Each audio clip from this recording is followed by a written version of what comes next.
Well, the race for Christmas #1 is, of course, hotting up. Usually, I wouldn't care less, but apparently there is one this year about Keir Starmer. It is by a group called Sir Starmer and the Granny Harmers, and it is created by Chris Middleton, who's a 33-year-old freelance writer and marketer, with the help of Dean Ager, who is a 51-year-old Rat Pack tribute singer. The lyrics include things about Keir Starmer saying it'll be freezing this Christmas without fuel at home. It'll be freezing this Christmas while Keir Starmer is warm. It'll be cold, so cold without fuel at home this Christmas. Let's see a clip of this song, which is topping the music download charts, but on the BBC won't play it. Let's see what the song is like. It'll be freezing this Christmas while our money goes abroad. It'll be freezing this Christmas. Rachel Reeves is a fraud. It'll be cold, so cold, without fuel at home this Christmas. Well, that is the song by Sir Starmer and the Granny Harmers, and the BBC are apparently refusing to play it at the moment. There was a question about a Prime Minister's questions as well from Luke Evans. We'll bring you that in a minute or two. But first of all, let's speak to John Mair, who's a former BBC producer and editor of How Do We Pay for the BBC After 2027. John, great to have you on the programme again. Should the BBC play this? Peter, look, good afternoon. This is a confected story. You can tell it's a confected story. It's all about hyping your record to #1 at Christmas. It's already topping the music downloads chart. I mean, it is a thing. It is a thing. It's not confected.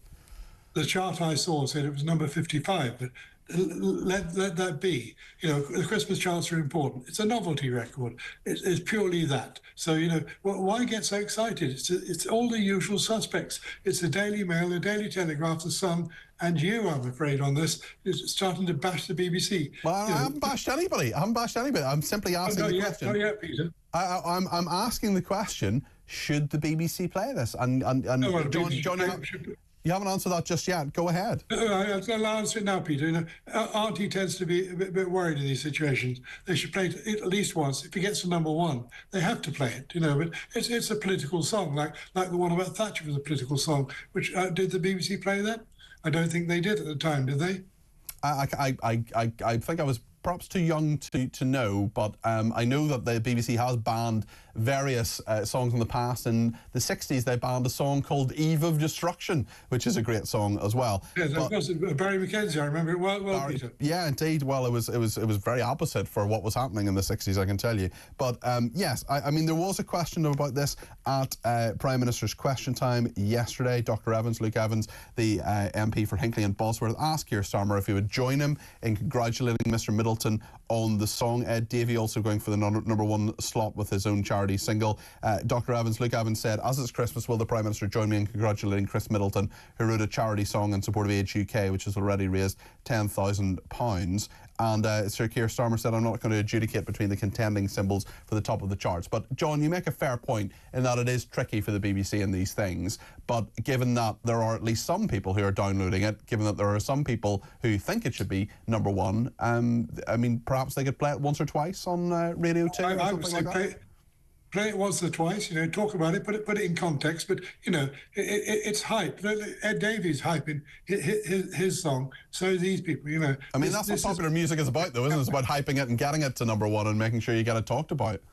It is, Peter, but look at the man who did the song. He's a freelance writer and a marketeer.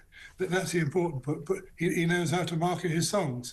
You know, and have you listened to the song all the way through? I haven't listened to it the whole way through, but I do know, as Barbara has been in touch to let us know, that the BBC won't play Starmer Harmer song, but it did show Stormzy shouting F Boris at Glastonbury. Barbara thinks that's double standards. What do you think, John? That was live, Peter, as you well know. That was Stormzy doing it live, so the BBC had no control. I mean, there was a reasonable chance that Stormzy, given his previous political views, I don't think so. I mean, you know, no. Anything that's live. No, look, the BBC is not in the business of being anti-government, as you well know. The BBC is in the business of trying to tread a line. And it's Christmas time. Play it once, show it, but don't pretend it's of any quality as a song, indeed, and much content. You know, they call Rachel Reeves a fraud in there. You know, hang on a minute.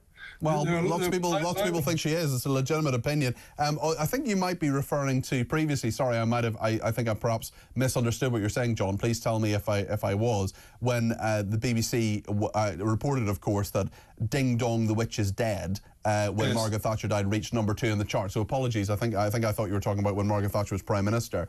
But and did the BBC play it? Apparently they did, and it got to #2 in the chart, so they would have played it. Well, right, but if this gets to #1, the BBC should play it. But you know, don't become part of a silly right-wing campaign against Starmer. You know, Starmer's in enough trouble, and indeed, the winter fuel payment was such a stupid decision.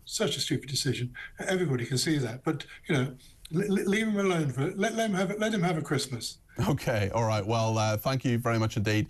John Mair there, former BBC producer and editor of How Do We Pay for the BBC After 2027. Philip, what do you think? Should we be playing this song? I think we should. You know, part of being British is enjoying satire. Yes, you know, and, freedom of speech. And things like music. And things like The Life of Brian. You know, if they don't keep playing, or if they take The Life of Brian off our TV because it's there to upset one part of the community, then you know, we are lesser for it. So let's just remind ourselves that nobody has a right not to be offended. I think people should be told that at least once a day in all our schools. 100%. And if this offends the government, then and they take it personally, then maybe they should look at their policies. Well, what about the BBC itself? I mean, what do you think? I mean, they're in a pretty tricky position, aren't they? Well, they're not in a tricky position because they keep trying to say, and this is where BBC News say that they're different from the BBC, and they are, and they will report on things. So if they can't play it on the BBC radio channels, then BBC News should be reporting it and playing it in full to get it out there to embarrass them to do it. And perhaps they will if it gets to the Christmas #1. We will see. Sue says the BBC have banned so many tracks over the years, including Max Romeo's "Wet Dream," "Je T'aime" by Jane Birkin. That was a bit racy, and Sergei Gainsborough. All to no avail, says Sue in West Sussex. Well, do you know what? I was kind of fascinated by "Eve of Destruction," which was banned in the 60s. We have the record, believe it or not, and I played it over and over again because it was banned.